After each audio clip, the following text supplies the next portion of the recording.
Sahih al-Bukhari 481. Narrated Abu Musa. The Prophet said, "A faithful believer to a faithful believer is like the bricks of a wall, enforcing each other." While saying that, the Prophet clasped his hands by interlacing his fingers. Sahih al-Bukhari 482. Narrates Ibn Sirin. Abu Huraira said, "Allah's Messenger, led us in one of the two Isha prayers." Abu Huraira named that prayer, but I forgot it. Abu Huraira added, he prayed 2 rakat and then finished the prayer with taslim. He stood up near a piece of wood lying across the mosque and leaned on it in such a way as if he was angry. Then he put his right hand over the left and clasped his hands by interlacing his fingers and then put his right cheek on the back of his left hand. The people who were in haste left the mosque through its gates. They wondered whether the prayer was reduced. And amongst them were Abu Bakr and Umar, but they hesitated to ask the Prophet.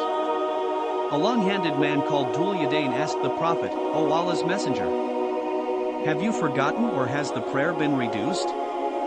The Prophet replied, "I have neither forgotten nor has the prayer been reduced." The Prophet added, "Is what Dhul Yadain has said true?" They, the people, said, "Yes, it is true." The Prophet stood up again and led the prayer, completing the remaining prayer, forgotten by him, and performed taslim, and then said, "Allahu Akbar." And then he did a prostration as he used to prostrate or longer than that. He then raised his head saying, "Allahu Akbar," he then again said, "Allahu Akbar," and prostrated as he used to prostrate or longer than that. Then he raised his head and said, "Allahu Akbar." The sub-narrator added, "I think that they asked Ibn Sirin whether the Prophet completed the prayer with taslim." He replied, "I heard that Imran bin Hussein had said, then he, the Prophet, did taslim." Sahih al-Bukhari 483. Narrated Fudail bin Sulayman. Musa bin Uqba said, "I saw Salim bin Abdullah looking for some places on the way and prayed there." He narrated that his father used to pray there, and had seen the Prophet praying at those very places. Narrated Nafi on the authority of Ibn Umar, who said, "I used to pray at those places." Musa the narrator added, "I asked Salim, on which he said, I agree with Nafi concerning those places, except the mosque situated at the place called Shuraf-e-Ara'a." Sahih al-Bukhari 484-492. The narrated hadith is about the various places on the way from Medina to Mecca where the Prophet prayed and is not translated. Sahih al-Bukhari 493. Narrated Ibn Abbas. Once I came riding a Shias when I had just attained the age of puberty. Allah's Messenger was offering the prayer at Mina with no wall in front of him, and I passed in front of some of the row. There I dismounted and let my Shias loose to graze and entered the row, and nobody objected to me about it.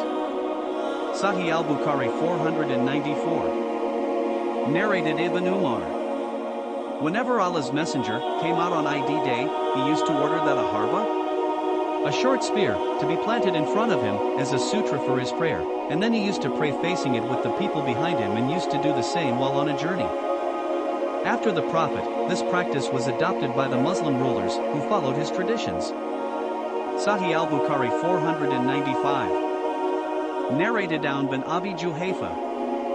I heard my father saying, the Prophet led us and prayed a 2 rakat Zur prayer and then a 2 rakat Asr prayer at al-Batha, with a short spear planted in front of him as a sutra, while women and donkeys were passing in front of him beyond that stick. Sahih al-Bukhari 496. Narrated Sahl bin Sa'di. The distance between the Muzalla of Allah's Messenger and the wall was just sufficient for a sheep to pass through. Sahih al-Bukhari 497.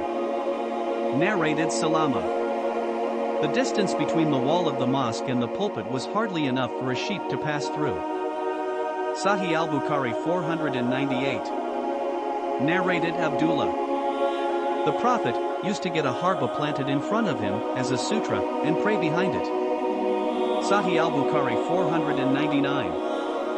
Narrated Aun bin Abi Juhayfa. That he had heard his father saying, Allah's Messenger came to us at midday and water was brought for his ablution.